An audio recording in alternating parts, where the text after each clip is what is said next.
Okay, good evening, everybody. It's Wednesday night, so it's halacha and Tanya. But as I just mentioned, we're going to learn the laws of Shavuot because next Wednesday night is too close to Yom Tif. So there won't be a class next Wednesday night. Monday night there will be a class, but there won't be a class on next Wednesday night. So this week, that's before you even get to Shavuot itself. Shavuot normally doesn't have that many separate dinim like Pesach and Shavuot and Pesach and Sukkot, but still there's a number of things, especially this year, that need to be kept in mind. Okay, this Shabbos is Shabbos Mavarchim, and Sunday is Rosh Chodesh. Okay, so you're going straight from Shabbos into Rosh Chodesh. So it's for those that know the Haftarah of Mocher Chodesh. Starting from Sunday, we don't say Tachnun for the first 12 days of Sivan. You have Rosh Chodesh, then you have what's called Yom HaMiyuchas, the day Hashem identified the Jews as a priestly nation. Then you have the three Shloshim Yagbalu, which is the preparatory days. Then you have the Yom Tov Shavuos. And then you have the 7 days makeup that people were able to bring korbanos. And without elaborating, I'm going to get more to the practical things.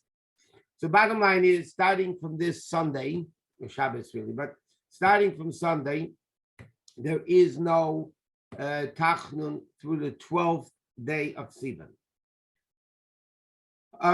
Sunday is Rosh Chodesh, so the laws of Rosh Chodesh apply. You know, halal, yalav v'yava, women don't do laundry and things like that. Now, our custom in Chabad, the custom is we don't take haircuts, even though halachically you're allowed to take haircuts in Shleisha Simei Agbala, meaning Monday night, Tuesday, Wednesday, and Thursday. Halachically, you are allowed to take haircuts already, listen to music. But Chabad, the custom is we don't take haircuts until Erev Shavuos, which this year is Chabad custom. The men don't take, or women for that matter also. We don't take haircuts until Wednesday night and Thursday, which is mamish Erev Yom Tov, but you're talking about after nightfall. This year, Shavuos is Friday and Shabbos. Okay, so number one, on Thursday, Erev Shavuos, you need to make what's called an Erev Tavshilin, because you're going from the first day Yom Tov Friday into Shabbos. So you are not allowed to cook on Friday for Shabbos unless if you make an Erev Tavshilin, which I'll explain in a second what it is, unless if you make an Erev Tavshilin on Thursday. Now, the way you make an Erev Tavshilin, you take 2 ounces of challah and an ounce of a prominent food such as fish, meat, chicken. Okay, so you have 2 ounces of challah or bread or matzah, and you have an ounce of an egg, fish, or meat. And there's a bracha in the siddur. You pick it up and you make it the bracha shekitshanu b'mitzvesa v'tzivanu al mitzvah seirav. And then you say in Aramaic, with this we allow ourselves to cook and light candles and to do all the preparations from Friday for Shabbos. Okay? Now, and that Erev Tavshilin must remain until all the preparations for Shabbos are done on Friday. Okay, because if you eat up the food, you might not be able to have an Erev Tavshilin. Okay, so you need the matzah and the food, and you have to put it away in a refrigerator, whatever. You have to put it away and make sure it's present and accounted for. The custom is to eat it Friday night. And then the challah you use Friday night is the second one, and then Shabbos day you use it and eat it. But the main thing is the Erev Tavshilin is to be eaten on Shabbos, even if you didn't, it's still a valid Erev Tavshilin. And you make it, you make it on Thursday day or Thursday night? Thursday day, anytime Thursday day, Thursday morning, Thursday afternoon. If a person is a forgetful type of a person and they remember Thursday morning, they should do it right away Thursday morning. Because if you didn't do it, you have a problem, then you have to rely on the rabbis, and it's a problem. This allows cooking on Friday for Shabbos, Friday day for Shabbos. Now, when you cook on Friday for Shabbos, or you want to make a cholent, let's say, whatever you're going to be cooking, the food has to be edible. The food has to be edible on Friday, which means you cannot put up a cholent right before Shabbos, okay, because it's not edible. The whole heter of Erev Tavshilin is that you should have food that in case guests come, you'll be able to feed them Friday day. Okay, so the bottom line is you must make an Erev Tavshilin on Thursday. Friday, you have to, all the preparations for Shabbos have to be ready. The food has to be edible on Friday. Okay, if it's not edible on Friday, you have a big problem if you can eat the food. That's as far as Erev Tavshilin goes. The first night of Yom Tov, Thursday night, you are not allowed to bring in Yom Tov early. Because even though normally you're allowed to bring Shabbos and Yom Tov in early, but not on the first night of Shavuot.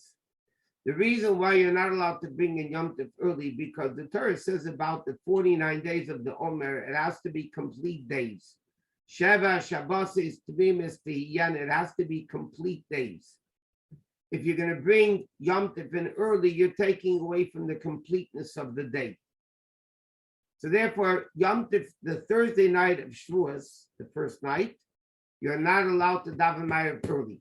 You have to daven in the proper time, that you could daven for Ma'ariv. Secondly, there's a custom of staying up a whole night to learn to rectify the fact that the Jews want to sleep the night before Matan Torah. Now, there's a very important minig and needs to be explained because not all people do it correctly. It says in Shulchan Aruch, there's a custom to eat dairy on the first day of Shavuot. Why do we eat dairy on the first day of Shavuot? There's a lot of connection between Torah and milk. There's a cholav equals 40, which corresponds with 40 days in Har Sinai.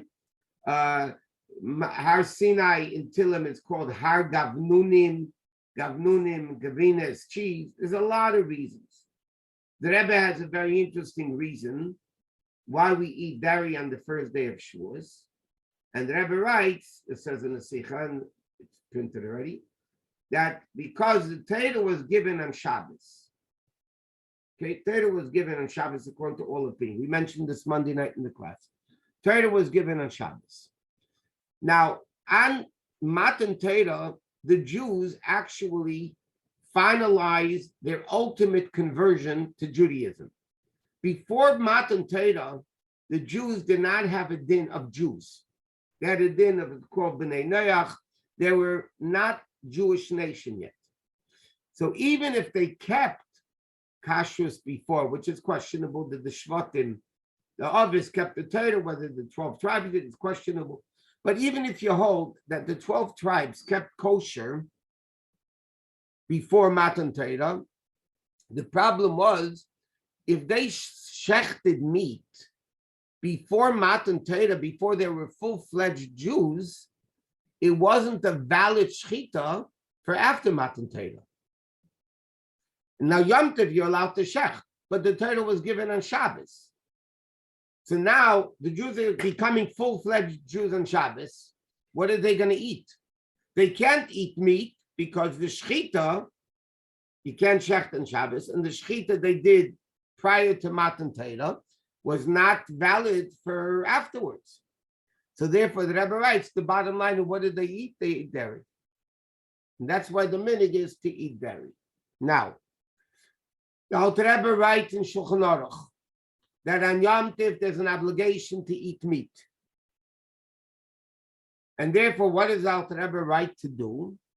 On the first day of Yom Tov, you have the dairy, you have milchiks, you make kiddush and have a dairy, whatever. Some people have a dairy meal, some people just have a cheesecake or whatever.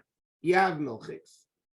Then you make an after bracha or bench, and you have to wait an hour.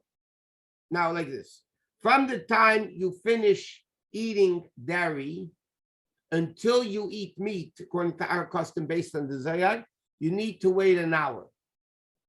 But just waiting an hour is not enough if it's the same meal. So you need to make a bracha acharena or bench, depending what you ate in the dairy meal. And then you wait an hour, and then you're allowed to have your meat meal. But you can't have dairy and just, talk to each other for an hour and then go eat meat, because it's in the same meal. You're not allowed to eat meat and dairy together, even if there's 6 hours separation. It has to be a separate meal. So therefore, the custom is you come, in shul, out of shul, you come home the first day Yom Tiv, you make kiddush, you have dairy, okay, you make an after bracha or benching, depending what you're having. And Alter Rebbe says there's an obligation, according to many people, it's biblical, by the way, that you have to eat meat on Yom Tiv. So he says you do what you do in the normal time. You wait an hour and you have to make sure you eat something and rinse your mouth between the milk and the meat. And you wait an hour and you say the benching, and then you're allowed to have your fleshik meal. But according to halacha, the first night Yom Tov has to be meat. Second night Yom Tov has to be meat. First day Yom Tov has to be meat. Yom Tov, there's an obligation to eat meat. If somebody is allergic to meat, they don't have meat, that's a separate issue. But generally speaking, people need to have meat. And so the Alter Rebbe says, how do you do the first day Yom Tov? So the first day Yom Tov, you do like it says in Shulchan Aruch. He says that first you eat the milk, and then you wait the hour, you rinse your mouth, you eat something, both you have to do, and you make the bracha acharena, and then you can have your meat meal. Now, the question is, and this is the question that comes up, people want to make cheesecake in their meat oven. Can we kosher the oven from meat to make it dairy to make cheesecake, and then to make it back into meat oven? Let's say somebody has one oven, and normally speaking, it's a meat oven. And now they want to make cheesecake. Is there a way of making the meat oven back into milchik, back into a dairy oven? So there is. And let me explain like this. There is a general rule in halacha, the Magen Avram brings down, that we don't kosher normally from meat to milk and milk to meat. The Magen Avram writes, we don't kosher from meat to milk and milk to meat. But according to many opinions, that's only when you kosher with hagala, boiling hot water process, the purging process. But if you kosher with libun, means direct heat, then the Darkei Tshuva brings down many opinions that say you're allowed to do it. And people rely on that. But now, in order to kosher your oven from meat to dairy, okay, and then afterwards eventually to kosher it back to meat, so you have to make certain conditions apply. Number one, the oven has to be clean. You can't kosher a dirty meat oven for milchiks. You can't. So number one, the oven has to be clean. Secondly, in this case, this type of koshering is lenient. Even if you don't have a self-cleaning oven, if somebody, again, if the oven is clean and the grates are clean, and you turn on the oven to the highest broil for an hour, you can kosher the oven that way, then you can make your cheesecake. Again, if the oven remains clean and now you want to kosher it back to meat, then you can, again, make sure it's clean, turn it on to broil to the highest for an hour, and then you can kosher it back to meat. And you could do it on the same day. Well, Yom Tov, you can't kosher it back, whatever. But I'm saying you don't have to wait 24 hours. So let's say you made a meat dish Thursday morning or whatever, and now you want to make a cheesecake, and your oven is clean. You make sure it's clean, you turn it on to the highest for an hour, and then you can make your cheesecake. And then if you want, you can remake it again back to meat by turning it on to the highest again for an hour. But the concept is of eating milchik is on the first day of Shavuos. And again, people have to be careful. So again, you cannot bring in Shavuos early the first night. The custom is to stay up a whole night. Then you have, as everybody knows, the Rebbe emphasized that everybody should come to listen to the Aser Sedibris, even the babies, because the whole Torah was given as, and who was the guarantor? Like we know the Medrash says, when Hashem gave the Torah to the Jewish people, he asked for a guarantor. Hashem said, who's going to guarantee to me that the Jews are going to keep the Torah? So first they said the rabbis and the fathers and the mothers and the babbas and the Zaydim. Hashem said no. When they said, B'neinu erevim ba'adeinu, our children will be the guarantors, Hashem accepted that guarantor, because if the children keep Torah, it's continuity until the next generation. So therefore, it's very important. The Rebbe wanted a newborn baby from the day they're born, with doctor's permission, to be brought to listen to the Aser Sedibris. Okay, so everybody has to come to shul, men, women, and children, on the first day of Yom Tiv to listen to Aser Sedibris. Sometimes, by the way, you can't just have a minyan of the 10 Commandments. It has to be a full-fledged Kriya, Parshas Yisrei, the 5 Aliyahs, and Maftir, and the whole thing. You can't just take out Sefer Torah, read the Aser Sedibris. That doesn't work. Okay, so that's the first day Yom Tov. People also have they make ice cream parties, just to get people to come to listen to Aser Sedibris. But as far as the practical aspects for this class, what needs to be understood is that you have to, the custom is to stay up at night.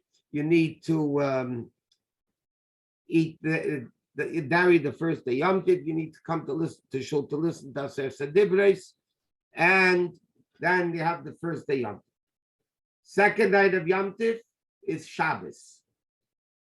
Okay, so Shabbos. By the way, I'm going to just come back a second to the first night. You don't daven Ma'ariv early, but you light candles the regular time, 18 minutes before sundown. You just don't daven Ma'ariv until nightfall. Okay. Now the second night you have to be careful, because now you're going into Shabbos. So number one, you have to make sure you're cooking, everything is done before Shabbos. Because Shabbos you can't cook. You have to make sure to light candles on time, which in LA is 7:37, from a pre-existing flame, because you can't strike a match on Yom Tov. So you have to make sure you have either a yardstick candle or a flame somewhere, that you get a flame to light from a pre-existing flame. You light the candles Shabbos time, again, because it's 7:37, you can't light late. First day Yom Tov, you can light late. Shabbos, you're not allowed to light late. You'll be desecrating Shabbos. So you have to make sure that everything is ready on Friday for Shabbos. You're allowed to set the table for Shabbos because you made a native tafshilin. But you have to make sure that everything, candle lighting, is done on time. Now, the first night, you say Lahad Dikner Shal Yom Tiv and Shechianu. Second night, you say Lahad Dikner Shal Shabbos V'Shal Yom Tiv and the Shechianu. Okay, both, you say Shechianu both nights of Shavuos. The first night is thus Lahad Dikner Shal Yom Tiv and Shechianu. Second night, Lahad Dikner Shal Shabbos and Shal Shabbos V'Yom Tiv and Shechianu. What? In Eretz Yisrael, no, Yom Tiv is one day. So they're going from Yom Tiv to Shabbos. So by us, Shabbos is Yom Tiv. So on Shabbos, they're going to be reading next week's Parsha already. That means this week we're reading Bamidbar. In Eretz Yisrael, the second day Yom Tiv, which for them is Shabbos, regular Shabbos, so they're going to be reading Parshas Nosei. We don't read Nosei until the following week. So they're going to be a week ahead of us until Matis Masi, whatever, when we catch up. So, but Eretz Yisrael is a regular Shabbos. It's not even Yom Tiv. You daven Friday night, Shabbos davening, full Shabbos davening, no Yalav V'Yoveh, no nothing. It's not Yom Tiv by them. In Chutz La'aretz, outside of Israel, it's it's 2 days Yom Tov. So Yom Tov goes into the second day. Now, Yom Tov, that's Friday night. Again, it's not regularly the Kiddush is Friday night and Shabbos together. Friday night and Yom Tov together. So it's the Yom Tov Kiddush with the Shabbos additions. Ma'ariv Shachris Musaf is the Yom Tov davening with the Shabbos additions. You just have to remember that it's Shabbos and Yom Tov together. Now, on the second day of Yom Tov, we say Yizkor. Okay, for the beloved, the parents, or whatever. So number one, just want to mention, you don't need a minyan to say Yizkor. Let's say for whatever reason it is, somebody can't go to shul, for whatever reason. There's no Erev, they can't take the kids to shul, and they have kids, and they can't take them to shul. So what do they do with Yizkor on the second day Yom Tov, which is Shabbos? It's not a problem. You don't need a minyan to say Yizkor. Okay? Doesn't say anyway you need a minyan. You could say Yizkor at home without a minyan. Now, there's another interesting custom that many, many people have. And if you have that custom, it's fine. You can continue doing it. The question is, do people light a yahrzeit candle for Yizkor? Many people, in fact, most people, to my understanding, have a custom that they light a candle. In other words, this year, Friday afternoon, from a pre-existing flame, they'll light a candle for Yizkor for the parents. The Rebbe writes that the previous Rebbe did not do that. So the Rebbe writes our minhag is not to do it. But again, if somebody did it and they want to continue, that's fine. If they want to do it, it's fine. But you have to light it from a pre-existing flame. You can't just strike a match because it's Yom Tov. And you have to make sure to light it before you light Shabbos candles. Once you light Shabbos candles, it's Shabbos and you can't light a yahrzeit candle. Okay, so you have to prepare all those things beforehand and just get ready for that. Now, Friday night, and we should go back for a second. Friday night, which is Shabbos, but Yom Tov. So before Mincha, you just say Pasach Leil, you don't say Heidu. And Ma'ariv begins, because from Mizmor LeDavid, we don't begin in the Chunei. Our custom is to start Mizmor LeDavid straight through all the L'Chodeides, and the Amida, the Shemona Esrei, is the one of Yom Tov, and with the Shabbos editions. Both days of Shavuos, there's complete Hallel. Any particular reason why our minhag is not to light a yahrzeit candle? I can ask the question reverse. Why is there a minhag to light a yahrzeit candle? Our custom is we light yahrzeit candles only on a yahrzeit, not on a regular day of Yizkor. And one more thing, let me say about Yizkor. People that have parents go out for Yizkor. Okay? If somebody passed away in that year, a relative passed away in that year, we don't go out for Yizkor, but we don't say Yizkor for them that year. The next year we do. Okay, so the people say Yizkor. In fact, let me mention this already because we have a lot of Lubavitches on the thing. By Chassidim, there was a minhag also, it's brought down, that we say Yizkor first for the Rebbe and then for our parents. So many people in Chabad, it's not an official Chabad minhag, but by Chabad there is a minhag to say Yizkor for the Rebbe, and then we say Yizkor for the parents or whoever else it is. So that's as far as Yizkor, the second day Yom Tov. And again, when you finish Yom Tov, then there's no tachnon until the 12th day that we said. And that's basically the dinam of Shavuos. If anybody has a question, we can take it for a few minutes before we go to Tanya. If not, we'll go straight to Tanya. Rabbi, do you hear Esser Sedivros both days? No. Only the first day. Only first day. In Shul, we don't read it the second day. We read a different Kriya the second day. Thank Okay, so let's go to Tanya. It's 5 minutes early, but it's okay. I want to remind everybody, Mitzvah Shem, next Wednesday night, there's no class because it's Mama Shered Yom Tov. And everybody, I'm sure, will be busy. Everybody will be busy making the cheesecake. How do we say Yizkor for the Rebbe? The same way you say Yizkor for a parent. You just put the Rebbe's name in there instead of the parent's name. Right? Okay,